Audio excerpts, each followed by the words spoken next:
ఎందుకు ఉపవాస ప్రార్థన చేయాలి? ప్రభు అన్నారు కదా, ఆయన శిష్యుల దగ్గరికి ఒక తండ్రి తన కుమారుణ్ణి తీసుకొని వస్తే ఆ శిష్యుడు ఆ కుమారుడుగా ఉన్న దెయ్యాన్ని వెళ్ళగొట్టలేకపోతారు. ఇంతలో ప్రభు కొండ దిగి వస్తూ ఉంటారు.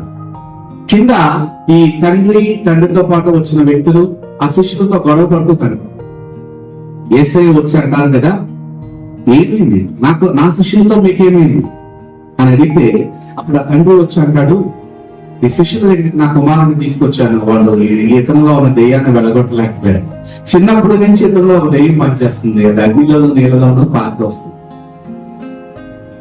నా కుమారుడి పరిస్థితి రోజు రోజుకి చాలా దయనీయంగా తయారవుతుంది అని అంటే శిష్యులు తిరిగా ఉన్నారు. అల్ప విశ్వాసులారా, నేను ఎంతకాలం మీతో ఉంటాను? వాళ్ళలో విశ్వాసం ఉంది, కానీ అది ఎలా ఉంది? అల్పముగా ఉంది. అల్పం అంటే ఏంటి? స్వర్గం చిన్నగా.